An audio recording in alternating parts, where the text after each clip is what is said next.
Tonight, Health Minister in desperate move to secure release of 45 dialysis machines meant for Korle Bu Teaching Hospital that has been detained by private provider over the hospital's indebtedness.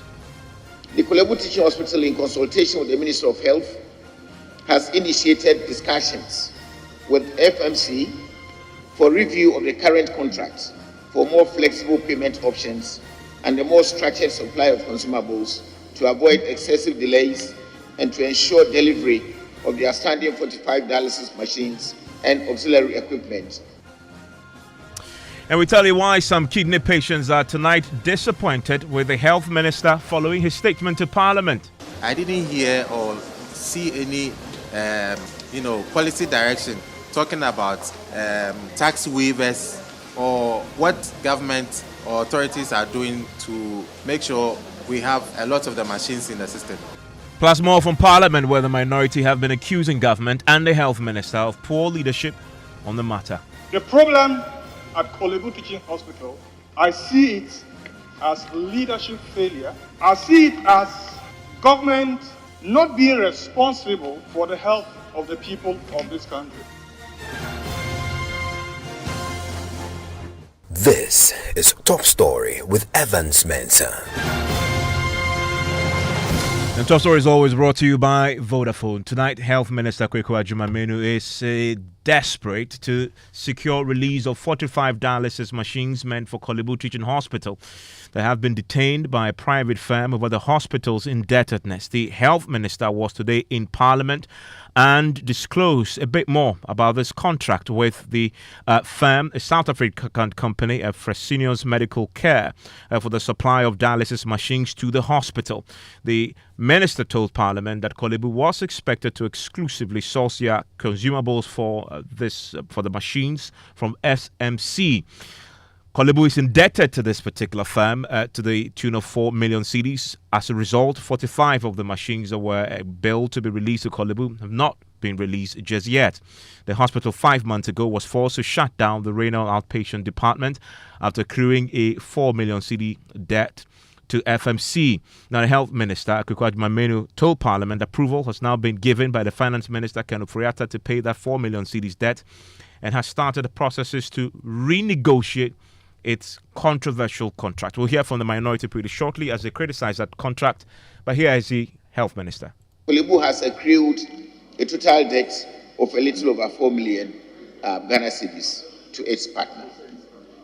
Furthermore, it remains a fact that the current charge of 380 cedis for dialysis is insufficient to enable the RDU generate enough revenue to fulfill its full obligations under the contract with FMC, especially as it does not have a hedged exchange rate per annum regime.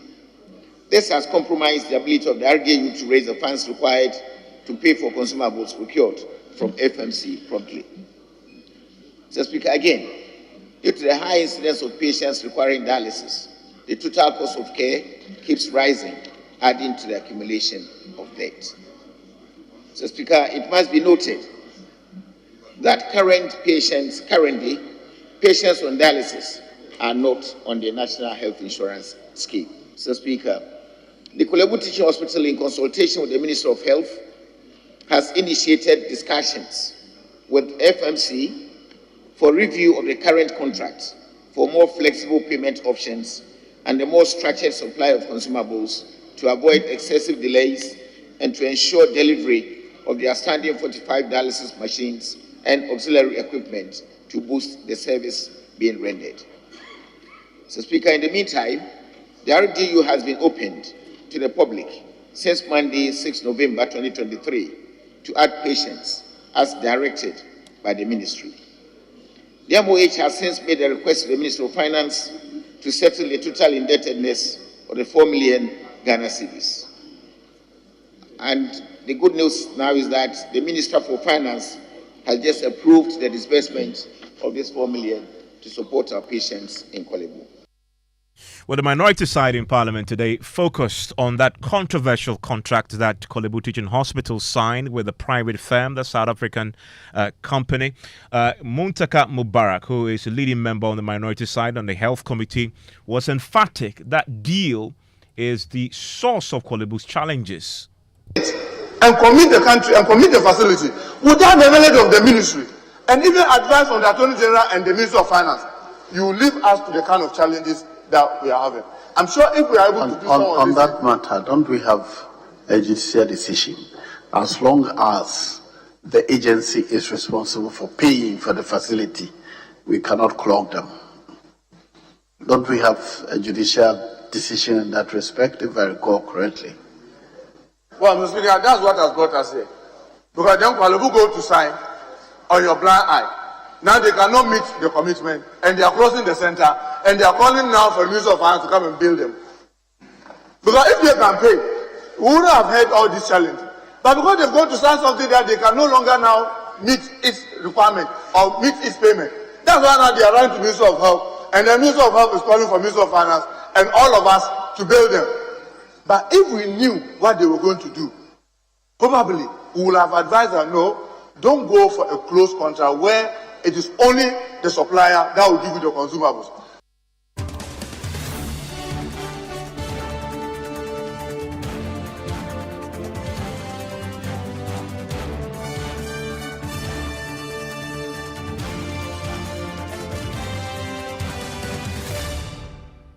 My colleague, parliamentary correspondent Kweku Asante, is in the studio with me. Kweku, the minority, they were not excited about government's handling of this matter, even after they had the Health Minister. Yes, we heard from Dr. Sebastian Sandare. He's a member of the Health Committee. He says the Health Ministry had sat aloof for this situation to compound. He believes if the Health Minister had taken some practical steps to deal with this issue, Kolebu Teaching Hospital and the healthcare system will not be here. The problem at Kolebu Teaching Hospital, I see it as leadership failure. I see it as government not being responsible for the health of the people of this country. Mr. Speaker, all I'm saying is that there's no priority for the health of the people of this country. Mr. Speaker, go through the statement. Apart from what the minister is proposing now in terms of policy, we haven't seen government intervention in this instance, apart from what FMC that has donated dialysis machines to Kolebu and the First Sky Group that has taken it up to offer free services for renal patients. Before now, I don't see, or the minister has not demonstrated or shown us what government has done so far until now. We cannot have a situation where the whole government comes in only when there's crisis. And Kweku, the cost of dialysis treatment at Kolebu was also front and center today. The minister himself admits the 380 cedis that patients currently pay at Kolebu isn't enough, and so Kolebu is constantly in debt. Muntaka Mubarak will not accept that. Yes, Muntaka Mubarak actually does a comparative analysis. He cites some hospitals across the country who actually charge less and makes the point that if Parliament is to accede to the request from Kolebu to increase that, it will have a cascading effect. He actually does not believe even if you give Kolebu that amount of money, it will fix their problems. If you take, for example, the fees and charges that we gave, 380, yes, over the period, there may be some challenges, what we call exchange rate difficulties, but Confanoche is operating with the same 380 and they've not closed the unit. Yes, I will agree, Confanoche has, I think, about 10 machines, but largely you go and you have between 2 to 8 that are working at a time. But Confanoche is operating with that. If you go to Brekum, where you have the Catholic hospital, even though this house gave a fees and charges of 380, Mr. Speaker, they are charging 350. They are charging 350 and they are able to operate. Now, when you go to the private facilities in Kumasi, we have about 4. The one that I remember very well is what we call KNUSC Teaching Hospital, and then is it God is Love, another private facility. Mr. Speaker, they are charging 500. Remember those who are charging 500, who are private facility, they pay their nurses, they pay their specialists, they buy their consumables, they do all that, and they charge 500 as private facility. Now you come to Kolebu, where it is the state that is paying for the specialists, the state that is having the what you call the infrastructure, and all the nurses and all of that, they are making us believe that the only way Kuala Lumpur unit can operate is to charge up to about 900. Mr. Speaker, I'm happy the minister himself acknowledged that that contract with FMC needs to, they are looking at it. That is where the problem of Kuala Lumpur starts. And some kidney patients were there in the gallery today to listen to the health minister. Yes, two of them, Thomas Khan, and then the president of the renal kidney patient association, Kojo Bafo. But Thomas Khan is not really enthused about some of the policy outlines that the minister announced in the house today. He wanted to see more in terms of breaking down dialysis machines. Remember, he does his dialysis treatment at Cape Coast. He says so many of the machines have become faulty. He wanted to hear something about that and of tax waivers. I didn't hear or see any, policy direction talking about tax waivers or what government or authorities are doing to make sure we have a lot of the machines in the system. Because, for instance, you go to Kolebu, they have more than 300 patients, and the machines there are just 15. And from my checks, even out of the 15, only 13 are functional. Same way you go to Cape Coast Teaching Hospital where I do my dialysis. Out of the 13 or 15 machines, now we only have about 5 that is functional. And even the 5, I would say 4.5, because there's one that when you're on the machine having your dialysis, someone has to be there pressing. So that is also a challenge. So I was hoping to hear that the minister was going to talk about tax waiver so that the cost of dialysis will come down. That didn't come.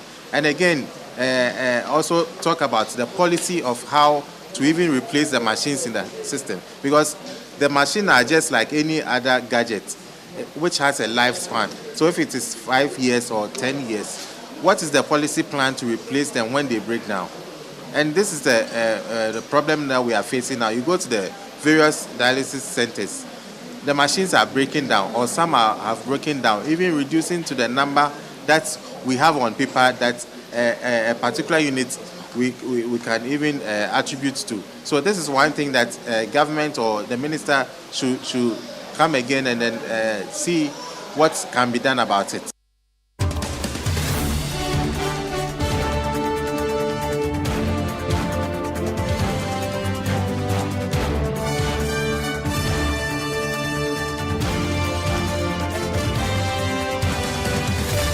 So the dialysis unit at Kolebu now remains fully opened. The 4 million cedis the minister announced today, the finance minister has given approval for that to be paid, but the question still remains.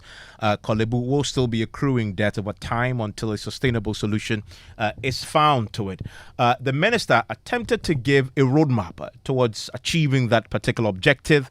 So an objective that will ensure that Kolebu doesn't return to a debt accruing institution when it comes to the renal unit. Listen to what he proposed. To forestall the recurrence of this unfortunate situation, the ministry, in collaboration with Kolebu and the Minister of Finance, is considering one of the following options: the possible inclusion of dialysis on the National Health Insurance Benefit Package, the granting of subsidies based on proposal received from Kolebu, and the possible review of the tariffs to ensure sustainability of the services. And Mr. Speaker, it may interest you to note that the private health facilities charge between 800 and 1,300 Ghana cedis for just a session of dialysis. The decision on the options enumerated above, Mr. Speaker, will be announced as soon as practicable. Joining me now, a CDD fellow, Kwame Sapona-Sedu. Kwame, thanks for your time here on Top Story. Yeah, thanks, Ivan, for having me, and good evening. Also joining me now is Muntaka Mubarak. He is a member on the Health Committee on the minority side. He was on his feet today vehemently raising some issues, particularly with the contract. We'll come to that. But Muntaka Mubarak, very quickly, you just had the way forward, the sustainability plan, if you want to call it so. Will that solve the problem permanently? No, not at all. Not at all, because if you are talking about inclusion of the kidneys and maybe related diseases onto the health insurance fund, you are simply going to collapse it. I mean, if you check currently what is on the list and the fund that comes with it, especially with the capping, which today I'm so happy that my colleague from Survey also, Honorable Dr. Also Efrie, clearly said it, which we've been calling over the years, that it is inhumane to cap the health insurance fund. Today he himself stated that that is really barbaric, because that is really affecting the operation of the health insurance fund. And with all those challenges, and then you want to add the terminal cases like kidney, liver, and other things, or other cancers to it, you are simply, preparing the health insurance fund to collapse. So we need to holistically look at it, because, for example, if you have support to Ministry of Health, if you ever have the formula for health insurance, just take over the years. It's just growing and growing and growing. And you are at a point where they take over 200 million every year from the health insurance fund to support the Ministry of Health in terms of ambulance, in terms of killer diseases, that's immunization. They do malaria control. They do all manner of things from that fund. If you add this to it, yes, we'll have to find solution to it, to how to deal with this once and for all. But putting it on the national health insurance in its current state, I'm sorry to say, will just lead to the fast collapse of the fund, and to bring us back to ground zero. So it's something that we all need to look, in a very realistic way. And Kwame Sapon, so the minister lists 3 interventions down the line. This is not something they've implemented. This is something they are considering. 1, inclusion of the dialysis, the treatment as part of the NHIS package. You just heard there Muntaka say that is not feasible. Then it says a review of the charges, what people currently pay. And then, of course, he believes looking at this also must include a certain conversation around subsidies. These 3, will any of that work? Well, thanks, Evans. Yes, if your memory serves you, we had a discussion on this very platform, and there were 5 things that ran through. The first one was that the taxes on consumables should be taken away, and the second was that the fee that was being paid did not meet the cost of dialysis, and that the unit wasn't breaking even.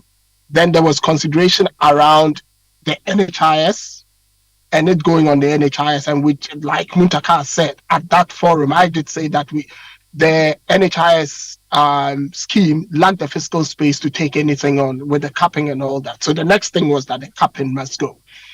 So yes, apart from the capping must go and the lack of fiscal space, the minister listed the other 3 as possibilities they are looking at. For me, the devil is in the detail.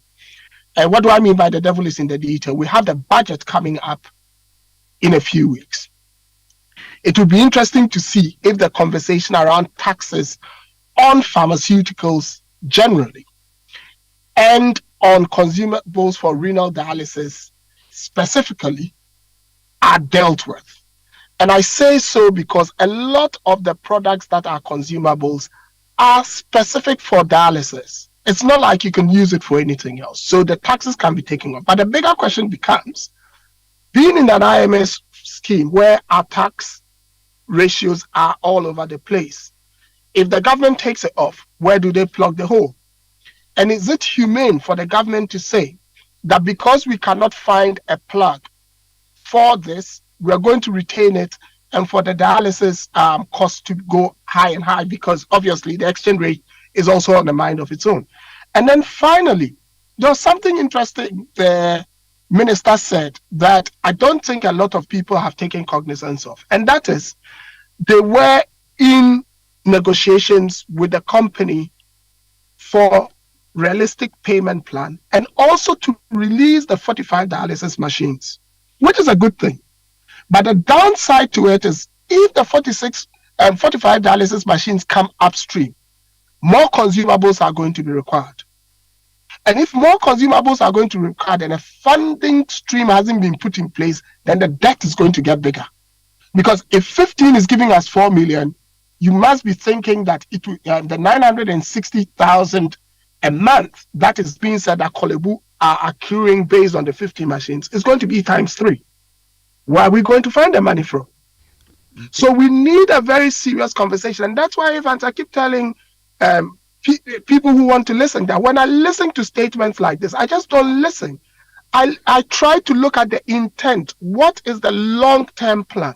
And if you listen to it around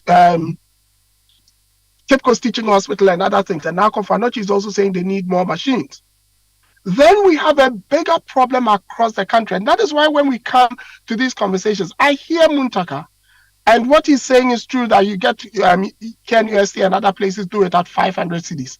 But I also push back to Muntaka and say that is going to change unless the taxes are dealt with. And so we need a serious conversation around this. And that is how I imbibed the minister's statement. And that was why I wasn't amused at the end of the day. Muntaka Mubarak, that contract, and Kwame Sapasudi is right, 45 dialysis machines detained, obviously because of the debt. But the minister announced today there is a review in progress. What the review will eventually produce, nobody knows. What do you want to see at the end of this review? Well, Evans, first, I want to see the contract itself as the health committee will request it, because we need to see what was in the contract. 2, one of the things that, even though we've not seen the contract, we are certain, we are told it's part of the contract, is that it's only that company that can give us those consumables. They are giving us a machine that they are the only people who can give the consumables. And I said that is where the problem is. Because that of Konfanochi, they are able to buy in the open market. That of Brekum, they are able to buy in the open market. That of KNUSC and others, they are able to buy those consumables in the open market. And to add to what my friend was just saying, removing the tax is one thing. But if I were to implement this, my strategy would rather be to support local pharmaceutical companies to produce those consumables. Because it is the only way that you can find lasting solution to it. Because even if you take the taxes, let's assume for every $100, consumable, the tax is say maybe $25, and you take off the 25, leaving still the $100. What it means is that as our exchange rate challenges continue, those consumables will be going up at a faster rate than if it is being produced locally. Because if it is produced locally, what it means that yes, some of the ingredients of the production locally may have to be imported, but not all of it will be in the exchange, the foreign forex. So I think that what we need to do, and these are things that can be produced locally. The consumables are things that can be produced locally. We should go in for equipment that allows consumables that can be bought in the open market. But if you go in for this same kind of clothes, even if they give you 200 machines for free, because the consumables are priced in a way, indirectly, Evans, to be able to recoup the cost of that machine, you end up with this kind of situation. That is why others are able to charge lower rate and Kolebu cannot, because they are able to buy their consumables in the open market. So we should encourage government to support local pharmaceutical companies to produce these consumables. That's one of our best bets. Aside that, let us also be mindful. Most hospitals around the world, especially just like universities, they have endowment funds where they set it so properly that private individuals are willing and ready to put their money in. Today, the minister's statement said that there's a particular company that supports about 1 million every quarter to support the dialysis center. Sometimes the challenge that a lot of the private sector have in donating money is that they don't know how these monies are run. So if you set up a very proper, well-structured endowment fund in these facilities, people will donate, and you can use that to also support this kind of treatment. Lastly, in my view, look, we must look at the law in the health insurance. The Health Insurance Authority Act allows us to pay premium in cascading. That's different premium for different services. So I can, now that Evans, you are working, you are healthy, you can choose to be paying a certain premium. That will allow you, may God forbid, and may God even perish the thought, should you have any of this kidney problem or any other thing, you will be covered. So when you structure it that way, you take some segment of the society of the financial challenges, then you limit the number, then you'll be able to deal with it. But if you lump everyone, what it means that if you're not careful, you get your time. Even when you have money, you're not able to have the service. And that's what we should be mindful of. Because remember, the WHO have empirical research work that has been done to show, since we introduced health insurance in our country, the cost of medicine is gone higher than the sub-region. Simply because if the Health Insurance Authority want to price paracetamol, and they say, because we want to do it for the next 2 years, currently it is 5 cedis, so let's price it at 7 cedis so that in the next 2 years, we are not going to review the prices. Immediately, almost everybody in the market there jump to 7 cedis. Instead of leaving it at 5 cedis. They will just jump it to 7 cedis. That is what you do. If you joke, if they bring it in Parliament, we hurriedly say, give Kwalobu, say maybe 800 to charge. Then Convanoti will change its price to 800. Bekum will change its. The private facilities who are charging currently between 500 to say 800 will move it to 1,500. Then before you realize, you are now beginning to price it outside the range of much larger group. Because currently maybe some people are able to do the private because they can go where it is 500, where maybe it's 800. If you do this and you joke, and that of Kwalebu and Convanoti, the government facilities go so high to say 800,000, you are going to push the private sector to go to 2,000 and above. And then that will mean that all those other people who could originally afford to go and do that of the private sector 1,500 will now have to now come back to the government side. You compound the problem. On the contract, did you get assurance that you get to see it? Did the minister say we are insisting, and I can assure you, I even though I'm no longer in the leadership, but I want to believe that those of us in the minority caucus will insist that let's see the contract before we even talk about the review of the fees and charges. Okay. Thank you very much, Muntaka Mubarak. Thank you very much, Kwame Sapasiru, for that. This is the space we're watching pretty closely. That's it for Top Story. Newsnight starts in a minute. Oh, yes, Uncle. Oh, Charlie, sorry, you the bed? But it's not at this time. What do you mean? Okay, well, since you picked the call already, you hear say Vodafone gets some new feature called Vodafone Flexi. Apparently, no matter the amount I get, I go fit buy any voice, data or broadband bundle. Whether it be 100 Ghana, 10 Ghana or 1 Ghana. Charlie, any Ghana, I fit use Vodafone Flexi. Okay, so if you pay me the 5 Ghana you owe me since last 2 weeks, I be me too, I go fit do the Vodafone Flexi song. Hello? Yes, don't get left behind on what's new. To use Vodafone Flexi, dial *200# *700# or *900# now. Terms and conditions apply. Vodafone, further together. Ready? Let's go. We all go bring some savannah. Everyone is dancing, everyone is singing, because everyone is painting with Savannah. Savannah paints from Azar are affordable enough for everybody to fulfill their paint needs. Paint more, pay less. Savannah paint, we all go paint some. We all go paint some Savannah. We all go paint some. Imagine this. Your employees spend 1/3 of their lives at work. That's 13,000 days or 110,000 hours dedicated to their jobs. At Old Mutual, we don't just see the numbers, we see the faces and the dreams behind them. With our tailored group life insurance and pension plans, you can provide your employees with employee benefit schemes that gives them peace of mind for their futures and for their families. Make the choice that shows your commitment to your employees today. Call 0509-551-609 or email corporateservices@oldmutual.com.gh. Old Mutual, do great things every day. When I wake up in the morning, I brush my teeth with Kale Charcoal toothpaste. This gives me confidence all day. Anytime you meet Amma, don't be surprised I smile showing my beautiful white teeth because I don't have cavity thanks to Kale Charcoal toothpaste for its natural charcoal properties. In fact, we are like twins. I can't go without my Kale Charcoal toothpaste. That be why I use Kale Charcoal toothpaste morning and night when I go bed safe. It make my teeth white when it comot every scent from my mouth inside. My confidence level they go up, so I show my 32 teeth all.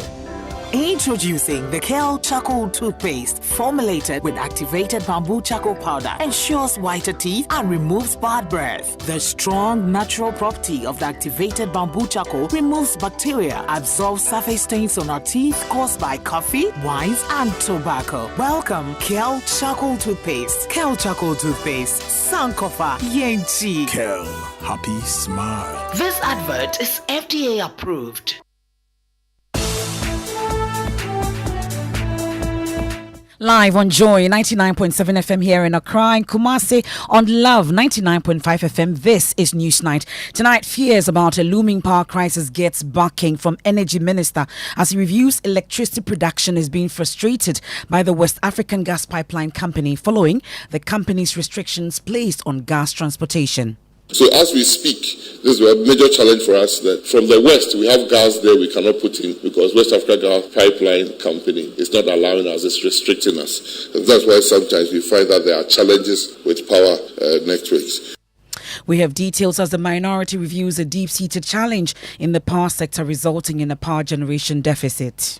As we speak now, from the beginning of the year up till now, then we have a power generation deficit, not only because of gas, but just simply that we do not have enough power. Also tonight, Parliament to take a second look at mining contract awarded to Electrochem as it explores viability of a renegotiation to allow locals to mine freely following the death of an indigent resulting from clashes between the company and some locals. Look at the whole leasehold agreement again and investigate and advise the House whether it is practicable to renegotiate and leave out some portion for the indigent. We'll get to hear the appeal of the Adai MP to CEO of Electrochem. They should give a space for some of the indigents so that they can also work to bring peace. Madam can also work.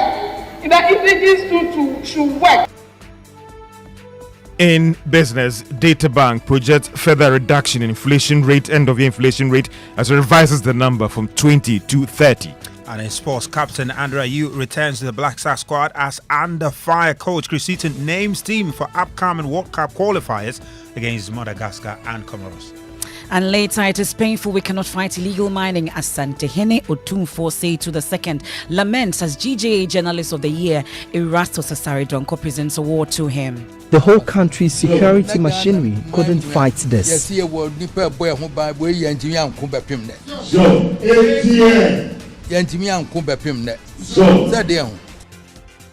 And continue to be an embodiment of media excellence in Ghana, Stanbic Bank celebrates multimedia for winning big at the GJA Awards.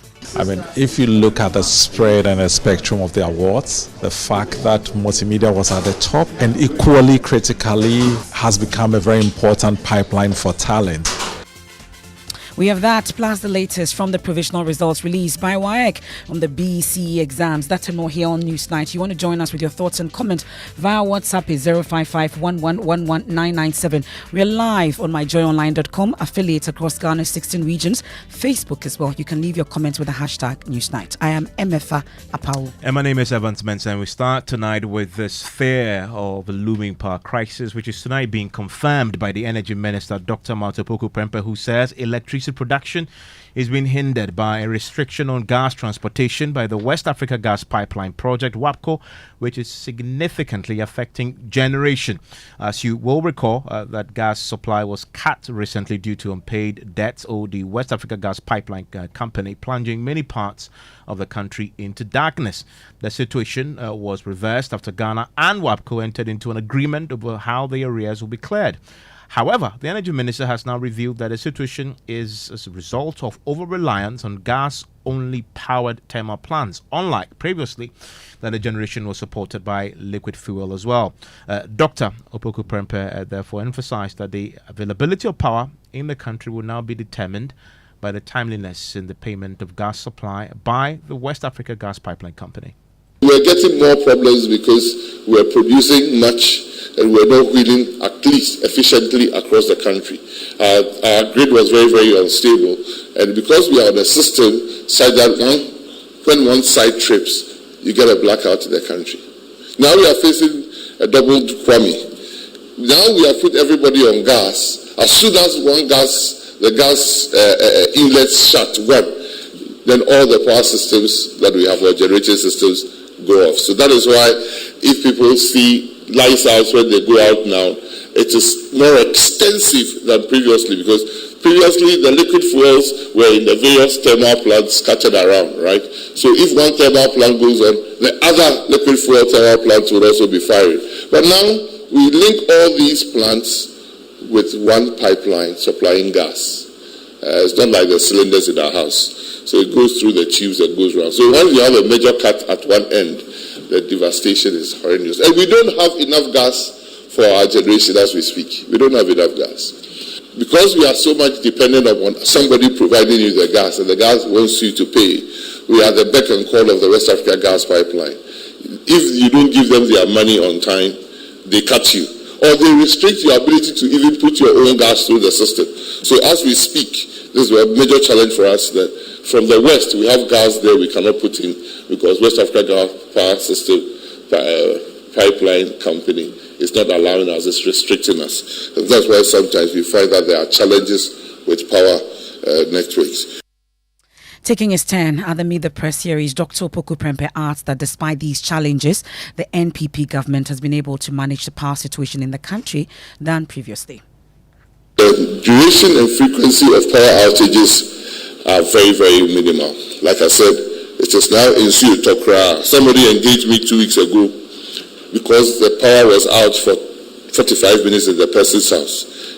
As soon as it was out, the person called, "Hey, Napoleon Kania." But this was the person who lost out of her business because under some previous government, for 4 years, he couldn't get electricity to do it. He couldn't pay for fuel for generation. Sometimes you wish that we could leave that period for 1 month and come into this period so that people won't talk again.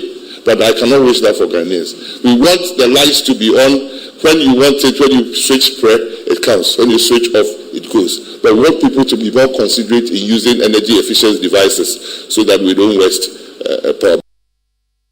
So that's the Energy Minister there, Samuel Kojo Brace, heads our energy desk and joins me in the studio with more on this. The Minister admits we just simply do not have enough gas to power plants. What's our capacity in that area right now? Our capacity is 350 million standard cubic feet of gas a day, and that we have. We produce from the West by two sources. We have the one from Ghana Gas and ENI.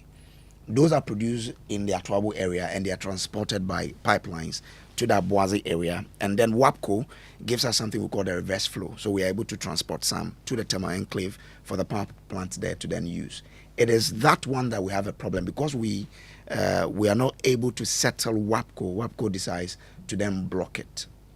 So that's the challenge now. Let's talk about that. Do we still owe WAPCO as a country? You know, recently when this thing came up, we entered into an agreement with them. But I think that they are not happy with some terms that, us honoring the terms. So we understand that yesterday and today, they have cut off some 15 million scarf of gas from the Takoradi area. So it presupposes that, yes, indeed, we still owe them. And that's why they've restricted gas flow from their pipelines.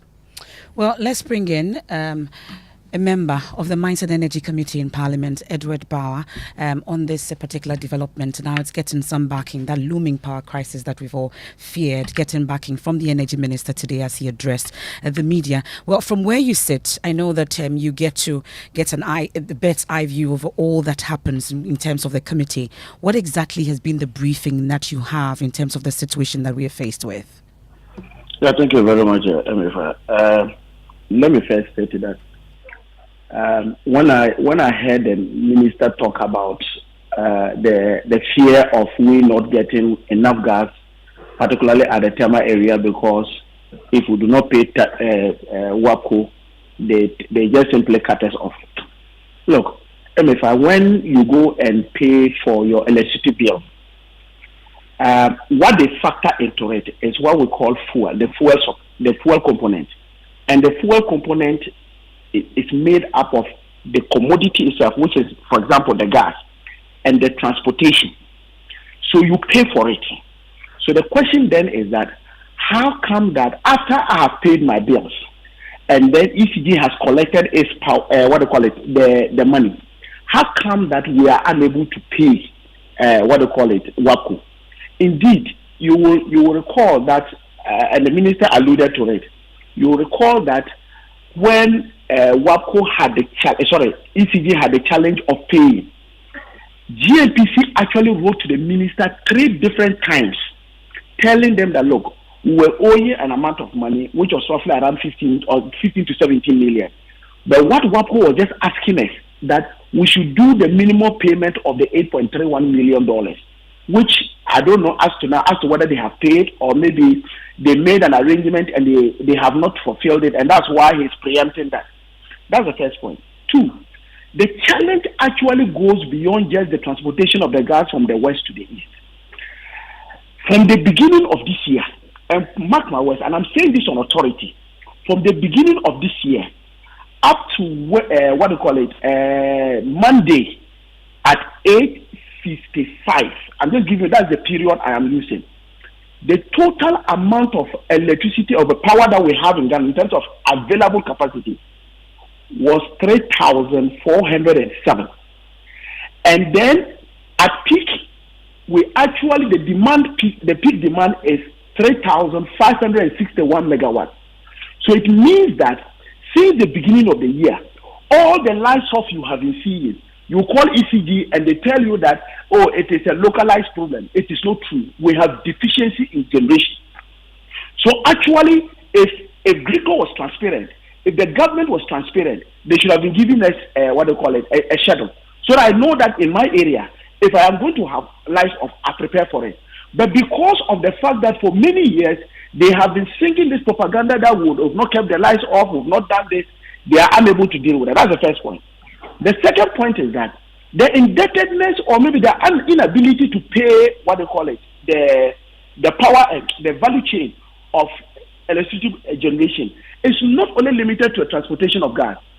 Indeed, the power that has been bought and then sold and then we have consumed, we are unable to pay them back.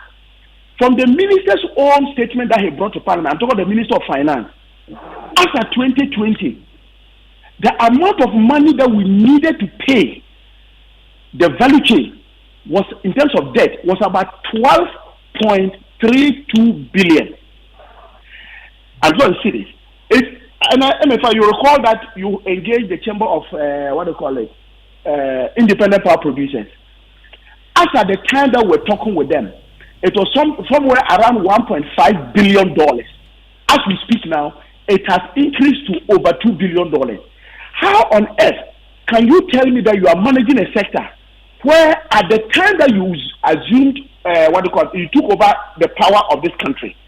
In fact, from the Minister of Energy himself, Jako, he said the total indebtedness of the whole sector of energy, and that includes power and then petroleum, was 2.4 billion. We had money that was set aside in terms of the ESLA to retire that. And today, as we speak, November 2023, just indebtedness to only IPPs is more than the total indebtedness we had in the energy sector when you took over power. And that is why I am making the point that this, the managers of the energy sector, including the Minister of Energy, has not been candid. And today, when he was addressing the press, he actually was not candid with Ghanaians. But this deficiency in generation you talk about, at least we've heard the minister admit to the transportation of gas, which is really the issue for him, he says. But one wonders how we got here, how we allowed WAPCO now to fully regulate gas supply for power generation in the country. 2 things that I'm going to talk to you. First and foremost, I think the minister is also not telling you the truth. All the VRA plants, thermal plants, are dual fuel. So it is never the case that we have put all our plants in using gas. If you go to the Pong Thermal Power Plant, which is in the Tema Enclave, in fact, that one is a triple fuel. It can use diesel, it can use crude, and it can use gas. And depending on the situation, VRA is always able to switch. All the thermal plants that are operated by VRA are always either dual or triple fuel sources.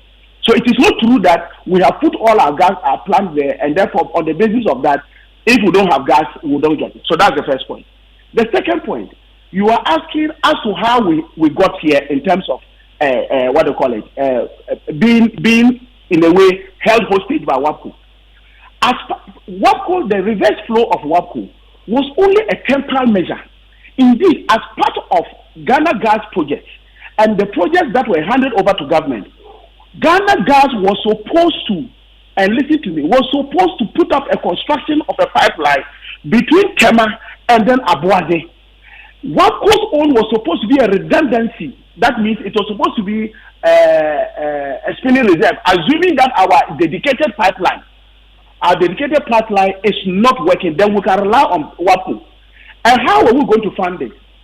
In the ENI project, where ENI and Ghana had a project, the gas project, the initial price ENI gave for the the cost of the project was indicative. After the completion of that particular project, there was an audit of it.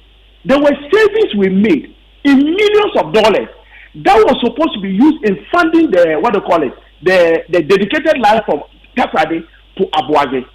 As we speak, we do not know how that money was spent. We do not have a line, and now we are just relying on WAPCO on the reserve. And WAPCO remember that WAPCO has shareholders, and they will not be transporting gas when you don't pay them. So if you don't pay them, they'll shut their pipelines. That is the reason why we're in this problem. Well, we'll leave it here for now. I'm sure that there are certain actions that at the committee level you're hoping to take, because we've been hearing from the minister saying that in spite of all these challenges, government has managed to, manage power better than the NDC previously. But Nana Mwesi, the fourth, is director of the Institute for Energy Security, also joins us for a brief take on this particular situation, knowing what the minister admits to today. Really, from where you sit, what's your view on all this? Good evening to you, Emefa, and to your listeners. We listened to the minister, and we could see a situation of desperateness, and it's basically trying to say that we have no other way out until WAPCO decide to open their lines fully for gas supply to move from Western Corridor to the Eastern Corridor. It's quite frustrating because, like my other colleague on the other line said, we pay for the gas that we use or the fuel that we use, both in terms of supply and for transportation. And so the ordinary consumer has fulfilled this part of the bargain, paid to the ECG and NETCO. All that we expect is that the players within the value chain should be paid so that we can have adequate and consistent supply of power to our homes and businesses. Emefa, when you want to be assured of this consistent and adequate power supply, you want to look about three things. First, you want to be sure that you have enough instability to meet your peak demand. Then, of course, you have plant availability to also run when we need to dispatch them. Then the next is to ensure that you have adequate supply of the fuel for the plants. Unfortunately, we have been so over-reliant on natural gas since we started producing one domestically. Ghana used to be using the light crude oil, the diesel, and the others, including HFO. Today, all that we are using is natural gas and hydro. We don't have any backup as a country. But we are thinking that even though we have natural gas in the abundant supply, we can still reserve some liquid fuels so that in case there's any disruption, by whatever means or reason, whether it's WAPCO or whether it's a challenge from GNI or Ghana Gas, we have some liquid fuel to fall on. Today, we don't have any fuel stock available when we lose natural gas. The next is that while we are waiting to have a reverse flow from the Western Corridor to the Eastern Corridor being Tema to also, produce power, you realize that in the Western Corridor, many of the plants are out. And Mary is down, being moved to Kumasi. So we have lost about 250 megawatts from that end. T3 has not been working for the past 7 years or 8. About 132 megawatts. That is also lost. And unfortunately, since September, October this year, T1 of capacity of 330 megawatts is also going through shutdown maintenance. That's why we are seeing what we are seeing. We only have to thank God for the water level in Akostombo and because basically the country is being sustained and carried along by hydro. Our thermal capacity availability is almost low, and so that's the situation we find ourselves. If we have to get out of this wood, the first thing that we need to do is to ensure that we pay WAPCO. Why would you want to get somebody's transport your fuel from one end to the other, but choose not to pay them? Pay them, and they'll open their valves. Okay. You realize that ECG, when we don't pay them, ECGs come to our homes and disconnect us. And the others are also learning the same. The IPPs are threatening cutting power or not, producing, and WAPCO is following sync. So ECG and government must ensure that everybody within the value chain is paid its due. Then we'll have power. Okay.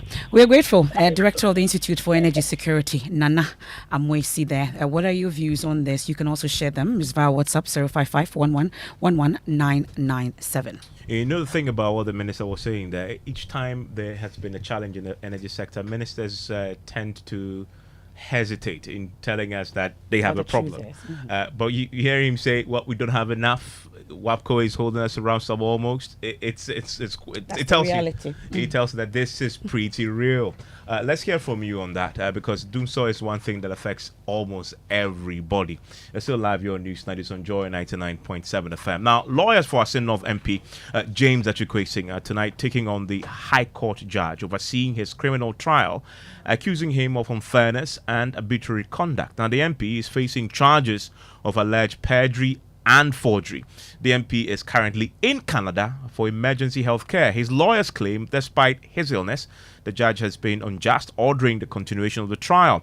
But the court says the Asinov MP was offered all avenues to participate in the court proceedings virtually. Well, my colleague Kojo Nyako, head of the legal desk, was in court for us and joins us live on the line with more. And so lawyers for the MP say he's not well and is in Canada. Did they take steps to give the court adequate notice? Well, so, Evans, the lawyers for Mr. Kwesing, led by Chachi Chikata, say the judge was acting in an arbitrary manner and not being fair to them at all. In fact, he revealed in court that the Asinov MP has an emergency medical issue and had to be flown to Canada to receive attention, something they say they have adverted the court's attention on. But they say despite all the notices to the court, the judge still went ahead to order for the continuation of the trial. In fact, Mr. Chiketa was ordered to cross-examine the prosecution witness. Baba Jama poured out their frustration and their unhappiness when he addressed the media after the proceedings. Today is a very sad day for us as Ghanaians and, of course, the legal system of Ghana. You have a judge insisting, despite clear evidence of medical report showing that the person is undergoing a test, medical test. And then the judge insists that despite that, I would disregard that and insist that you go ahead with the case without him. Even though we went ahead because we didn't want to disrespect the court. But the unfairness to insist on such an important case. We are doing cross-examination. And you said that you accept the process today, go ahead. And that is the side of it. Especially when there is evidence of medical condition. We don't necessarily say that the person maybe he is sick on a wheelchair before you say he is sick. All of us working here, do we know what is with us here? But what we want to place on record is that the cause had been unfair today.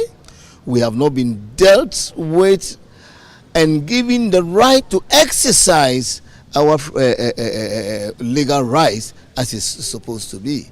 Because today you even saw that arrangement has been made for the accused person to be in court. How can you serve? The question is, by the legal practice, how can you serve a process on somebody today in the courtroom and insist that you must go on? Kojo, what about state prosecutors? What have they said about this? State prosecutors led by Deputy Attorney General Alfred Siayabua says it's a ploy to delay the case because the prosecution witness has been in the dock for well over a year.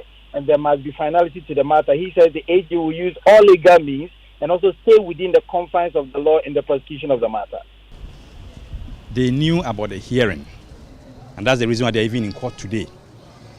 They also encouraged said that the last time that we came and we met the judge in chambers, they said he was undergoing a medical test.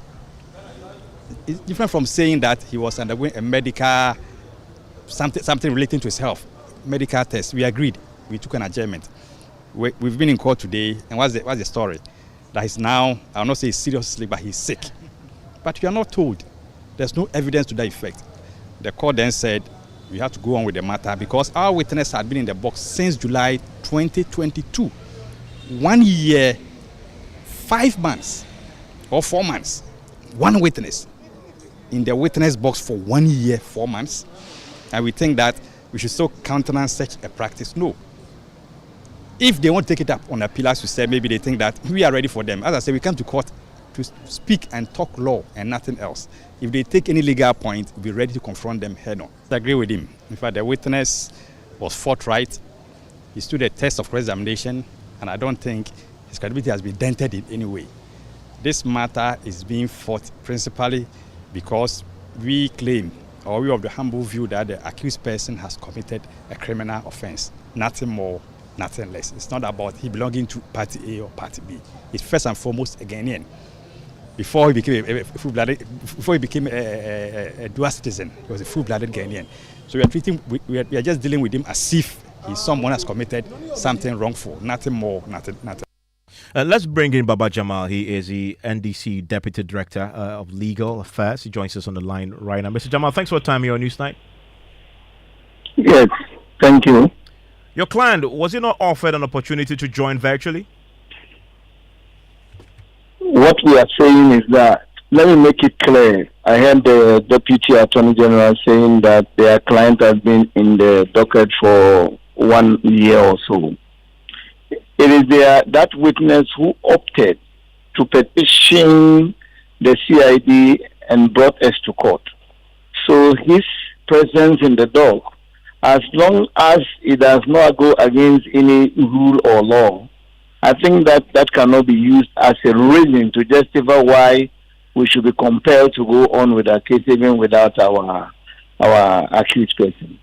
It is, instructive to note that the last time that we met with the judge in chambers, and we don't want to discuss the case proper, but we are looking at the conduct of the case.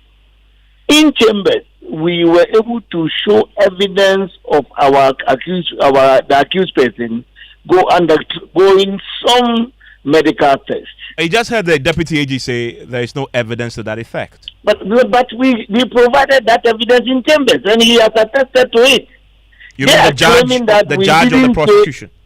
No, he is saying that we said he is undergoing tests. We didn't say he is undergoing maybe medical treatment or something. But when we say somebody is undergoing medical test, there is a medical condition. That's why he is undergoing the test. And you show this to the judge? Yes, we have given that evidence to the judge. And the judge accepted it? We even decided, because it is at our request that we sat in chambers because of the medical condition involved. That's why we requested the court to sit in chambers, so that we can show whatever evidence that we have. What did the judge tell you when you showed the judge? Oh, of course, when we gave it to him, that's why we took another adjournment. But the problem here is that an adjournment was taken. The case was fixed at 12 o'clock. We were in court around 11:30, only to be told that the court will not be sitting and that an state attorney has come to take a different date. We tried to reach the state attorney. We couldn't get the person. And we wrote officially to the registrar telling him that the 3rd November they have fixed the case will not be available. And we proposed a date. And then we didn't receive any response to our letter, only to be told that on the 3rd November the court starts and that we were not present. So we wrote to request for the state proceedings for that day. The proceedings never came until we were served today in court in the presence of all the audience in court. We were served in court.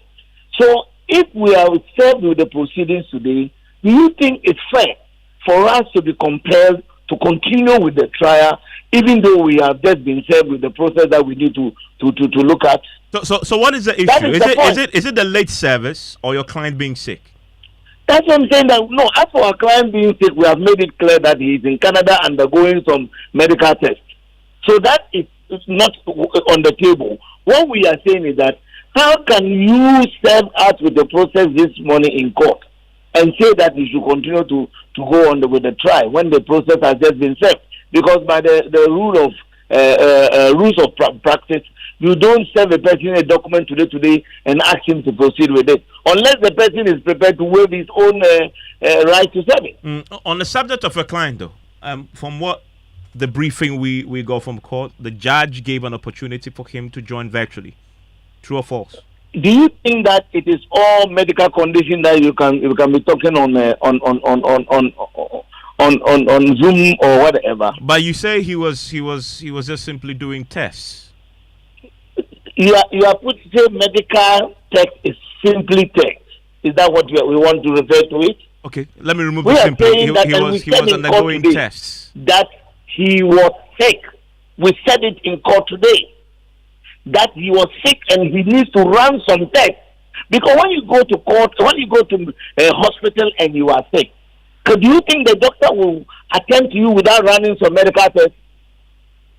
The doctor cannot even treat you without running some tests to know why you are sick or something. You understand? So we made it clear that he was undergoing some tests, and today we made it clear to the judge that our client is not well. So it is important for us to note that the client is not well, and that is why he's in Canada receiving some medical attention and undergoing those tests. We say that because we say it is a test. So once it's a test, then that it is not a good enough reason. I think that it is not. I think I beg to differ on this. And you believe the judge has been unfair. What do you plan to do about this?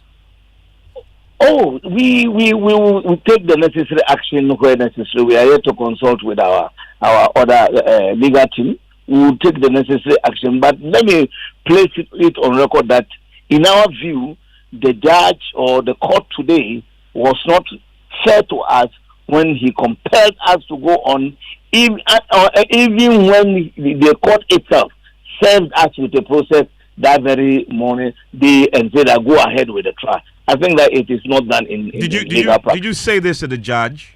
Of course, we said it plainly, and we also protested, and also Mr. Tachukwuta made it clear that her arbitrariness is staggering. It's not fair to us. I mean, all these things were said, and it is on record. It's not as if we always insisted that whatever we say is put on record. So they are all on record.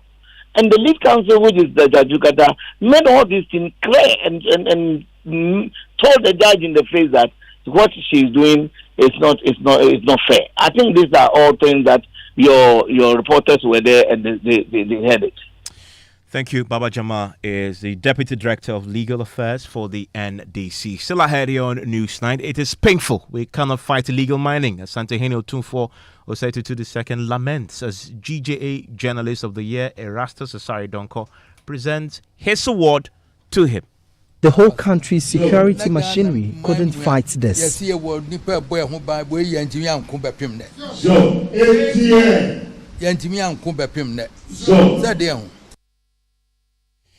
have details of that, plus continue to be an embodiment of media excellence in Ghana, and this is the Stanbic Bank celebrating multimedia for winning big at the GJA Awards. That's all after George is done with business. Hello, George. Hi, Evans. And coming up in business, Data Bank projects further reduction in inflation rate as it revises its end-of-year target from 20 to 30%. And financial economist Professor Lord Mensah describes government plan to let the 2024 budget fall in line with the IMF program as prudent, but warn of some possible review in taxes in next year's budget. The business news on Newsnight is brought to you by MTN Business. Welcome to the new world of business. Syntex tanks and Pepsodent, charcoal and herbal. Hey, Ma, the way you're always getting alerts these days, I won't be surprised to hear that you have gotten a Momo for Business account by my next visit. Oh, I'm already on Momo for Business. Since when? Since.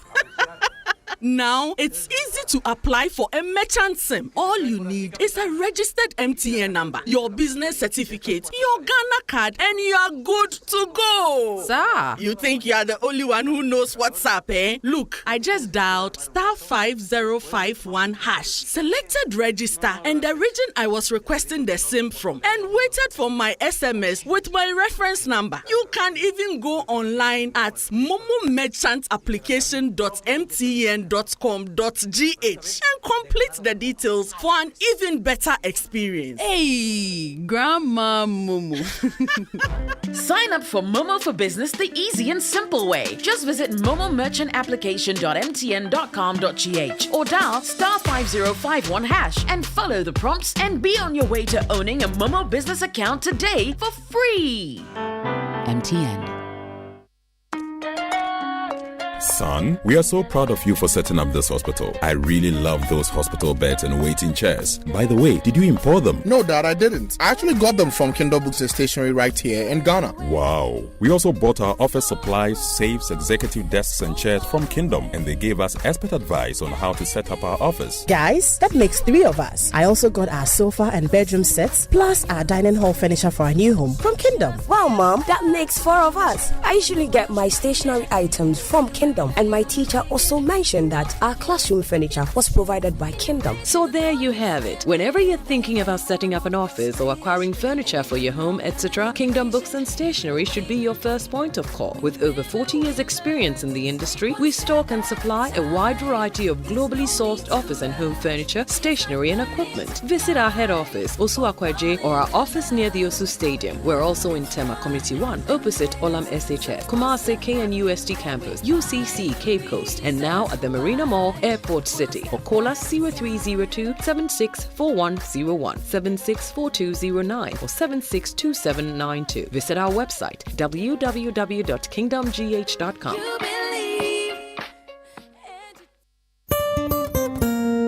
No matter your water needs, Syntex has it all. Syntex tank was first to introduce double layer tank, and now you can have as many layers as you want. Syntex tank was first to introduce white inner layer tanks in Ghana, and now introduces the customer specs order, which will let you order any color and size you want. Syntex tanks gives you the biggest warranty of 7 years, which no other tank gives you. So whatever your water consumption, size of project, or demand, choose Syntex tank. Syntex tank, stress-free. Syntex tank, reliable. Syntex tank, maximum guarantee. Call 0244 335 168, Kumasi 0505 555 666, or visit syntexgh.com. Syntex tank, a strong, a tough. For over 10 years, Old Mutual has been touching lives in Ghana. Whether you're a trader or a student, an entrepreneur or an employer, or nearing your retirement, we have the right financial solutions tailored just for you. Contact Old Mutual on 030-7000-600 or visit our website on oldmutual.com.gh to learn more. And let's realize your financial freedom together. 10 years of greatness, here for a lifetime. Old Mutual, do great things every day.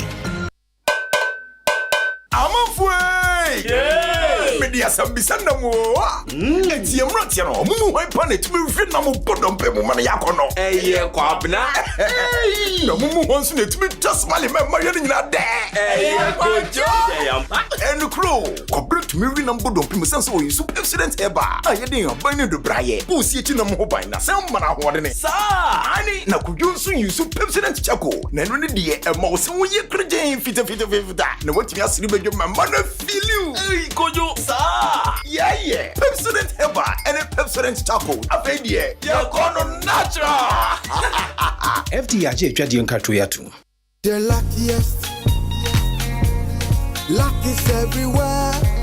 For everyone. Yeah. The luckiest. Keep buying your luckiest ticket with star 712 hash as an individual, a group, an association, or even a community, and stand a chance of winning in the community draw or the ultimate draw on 23rd of December. Be the luckiest on star 712 hash and win millions. Ticket sale starts on October 4th, 2023, and draw date is on 23rd December 2023. Play responsibly, not for persons under 18 years. This promotion is regulated by the NLA on the Caritas platform. Win millions on star 712 hash. Teachers. Bankers, the luckiest. You could be the luckiest.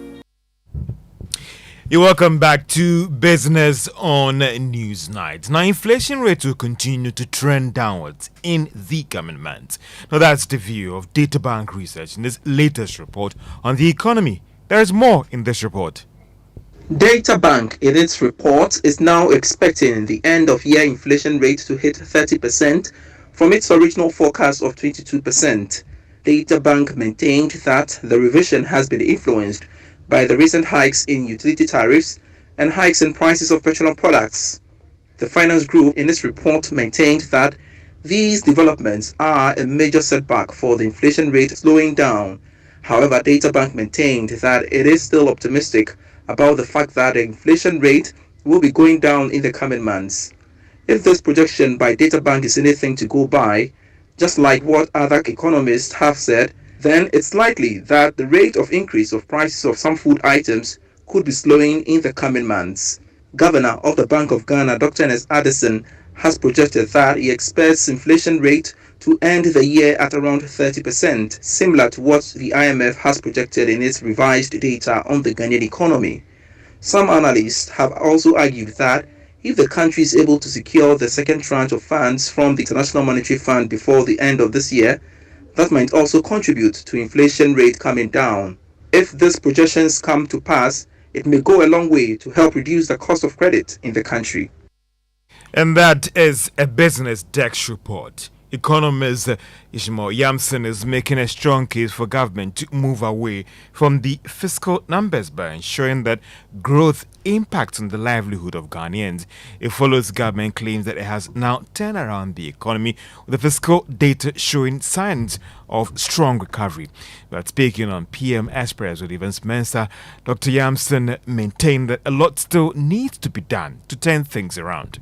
But I just would like you to say that we are in a dire situation. Let me put it that way. The figures don't matter to me because they are statistical figures. What will matter to me is growth that will come with jobs. Because what is the benefit to anybody if only the statistics show that you are growing? After all, we were growing at 5.6, and the government says it all the time. And yet, by just a stroke of a pen, that growth disappeared. So we hadn't built any resilience into our economy. And that is why, with any little disruption, Ghana falls apart. And what we should be thinking about is not the figures, because figures only tell a global story. But look at the underlying factors. Dr. Yamson maintained that the IMF program might not be enough to try and turn things around. Let's still stay on the economic-related issues because financial economist Professor Lord Mensah has described government's plan to ensure that the 2024 budget is in line with the IMF program as prudent. It follows the report that the 2024 budget, which will be presented next Wednesday, will be consistent with the fiscal framework under the fund program. Professor Mensah says we might have to brace ourselves for some tax reviews. From where I sit, yes, I expect government to, as part of the fiscal responsibility, structures that we've adopted with the IMF, to introduce some taxes to increase, revenue here and there. Because, looking at the economic structure as we speak now, government cannot invest anymore into informal, revenue generation and, as we speak. So, I can tell you that, yes, we need a budget that is going to strike a balance between election year spending and then fiscal responsibility, as required by the IMF. Financial economist Professor Lord Mensah. Stakeholders in the energy space are expressing worry over the energy transition agenda without being considerate in respect to operating the Africa region. Now, this is due to the ongoing discussions to move many of the Western economies that shy away from exploring oil and gas on the continent as a result of this shift. The publisher of the Offshore Africa, Gilbert da Costa, hinted that there might be many challenges that might be solved with the proceeds from oil and gas before moving from the space. Steps are being taken to ensure that the country or the world generally is compliant with the trend towards net zero. But I think in Africa we have a major challenge. We have energy poverty. We have a lot of challenges. And oil and gas, for example, represents a good way for the economies to pick up. I mean, we have oil and gas resources in Africa. We cannot just ignore that.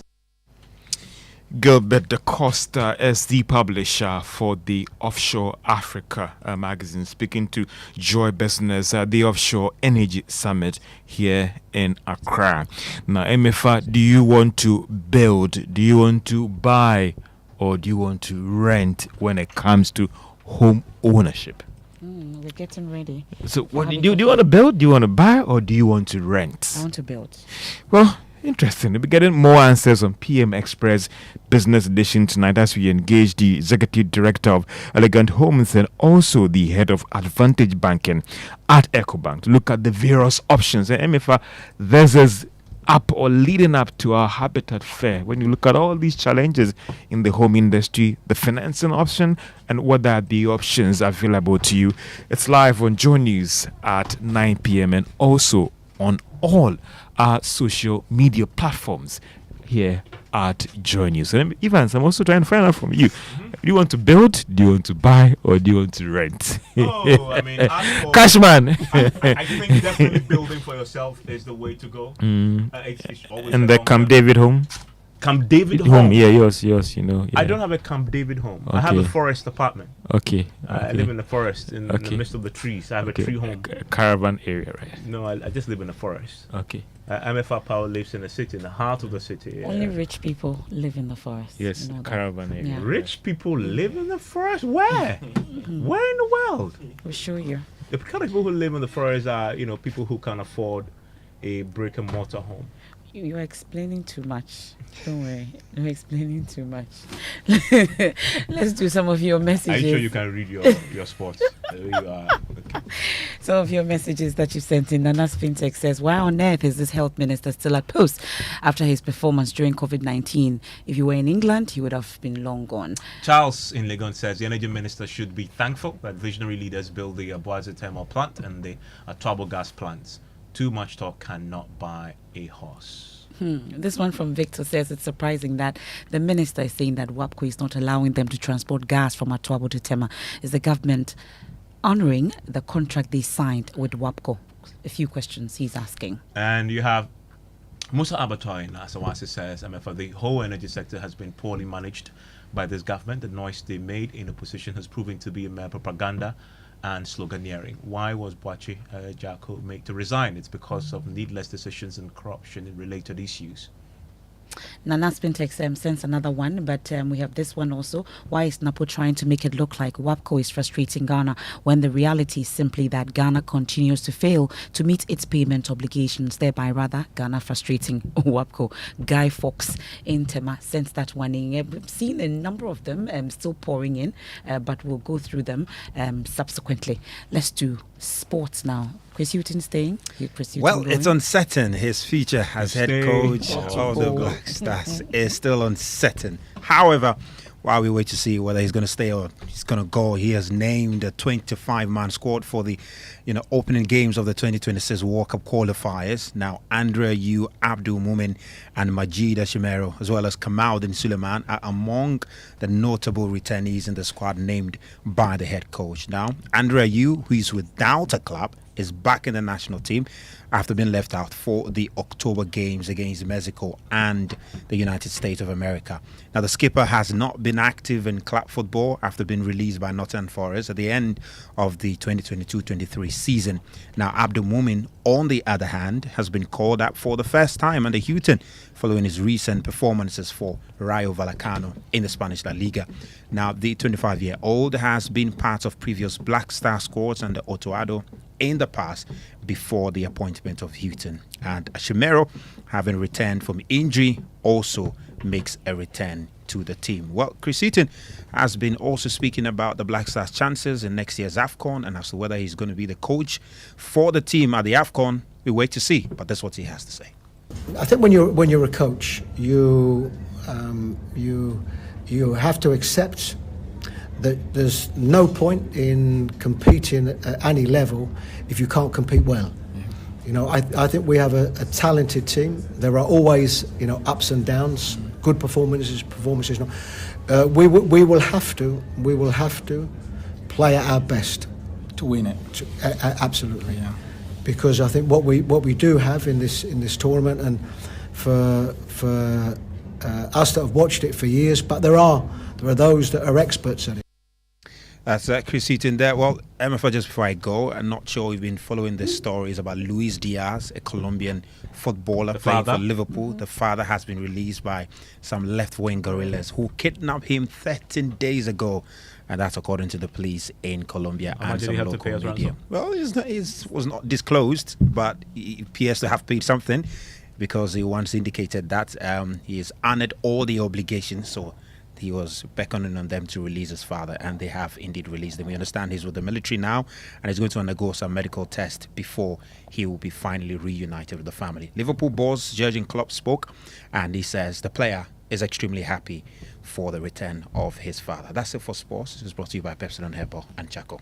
Thank you very much, Musbao. Let's head to Parliament quickly. And Parliament's Lands and Forestry Committee and then also the Mines and Energy Committee have been tasked to look into the salt mining contract awarded to Electrochem Ghana Limited and advise the House on the possibility of allowing the local people mine alongside the company. Well, we know about that shooting incident in Sege that left one person dead and several others injured. The incident, we know, is reportedly rooted in a feud between Electrochem Ghana Limited and residents of Ada.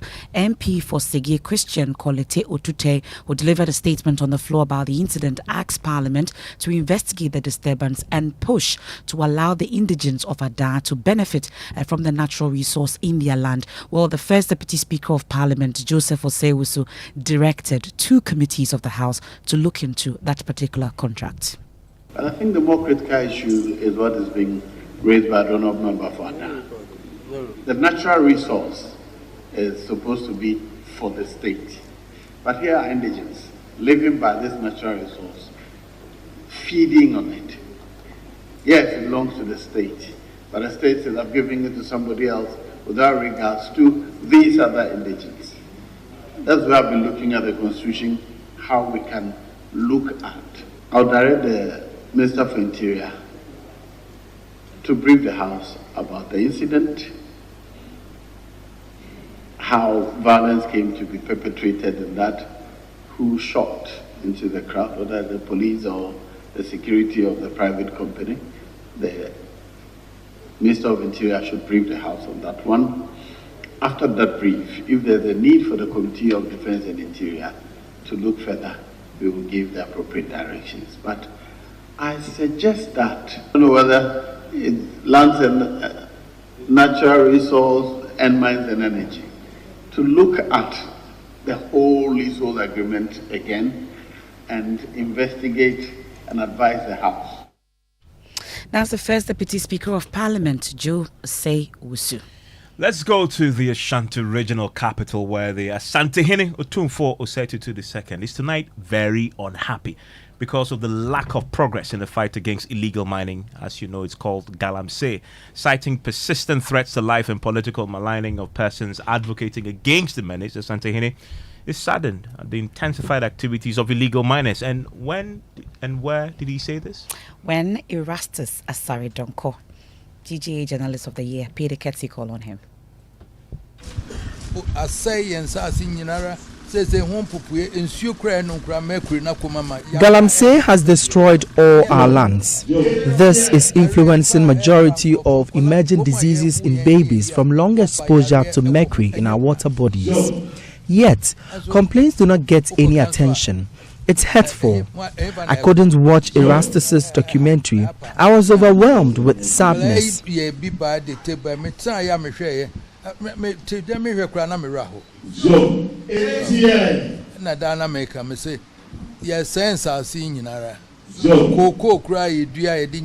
have sold arable cocoa lands for illegal activities. The new trend is gunmen threats on people who try to access these illegal sites. The whole country's security machinery couldn't fight this.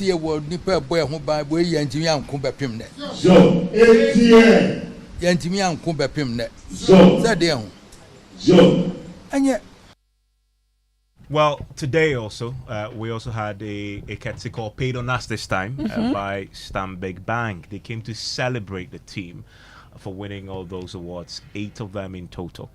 You can listen to Maokwa Fajinu, he's executive head of brand and marketing at Stanbic Bank, when they visited us today. We came here to celebrate with multimedia. Decades of excellence is what multimedia has come to embody.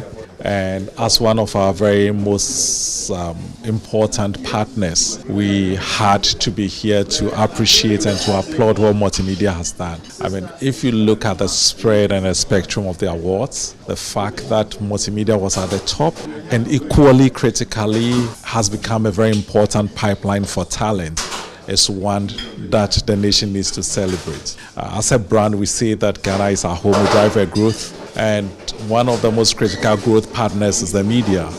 And to that extent, if you have an institution like multimedia playing the role so cardinal to the development of this country in such an impressive manner, it's only primary and it becomes an imperative for us to applaud, acknowledge, and encourage multimedia. I want to say a big thank you to Stanbic because they made sure today I had lunch, proper lunch. You know, I struggle to eat nowadays. Today you didn't eat gobe? No, I didn't eat gobe. But the food was good. Well, it was really good. It's Stanbic style. Charlie, I haven't had good food. But I was sad for you because you didn't make most of that, free lunch. You had salad and herbs and weeds and chicken. We're eating healthy. We're eating healthy. Anyway, I mean, I had my full. Well, Erastus will be on Personality Profile shortly. I can't wait for that. But before we go, the Feyasi Akoyem Traditional Council and the police have joined forces in search for the persons believed to have felled the historic kola tree planted by Asante's revered chief priest Okomfo Anoche. The tree planted centuries ago holds historical significance to the Asante Kingdom and served medicinal purposes for residents living close to the sacred tree. Emmanuel Bright-Kweko has more. Known as the Okomfo Anoche Bese, the Feyasi kola tree is believed to have been felled in the middle of the night by unknown perpetrators. The tree now lies lifeless with its stump seated deeply in the middle of the Kumasi Atonsu Lake Bosomtwe Road. For years, this special tree, which produced unique black and white nuts, was not only walled to prevent intruders, but protected by residents of Feyasi Akoyem, a historic Ashanti community in the Bosomtwe district. Jame Frempong is the linguist for Feyasi Akoyem Traditional Council.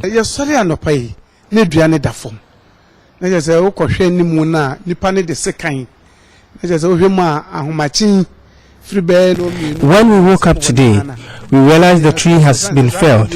We believe the person used a machete to cut it down around 3 a.m. The tree is between the palace and the local community school.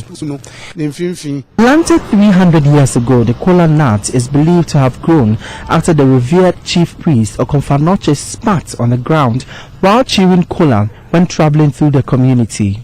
Traditional authorities and the police have joined forces in search of the illegal loggers whose action they say could spell doom for Asante man. Jame Frempong again.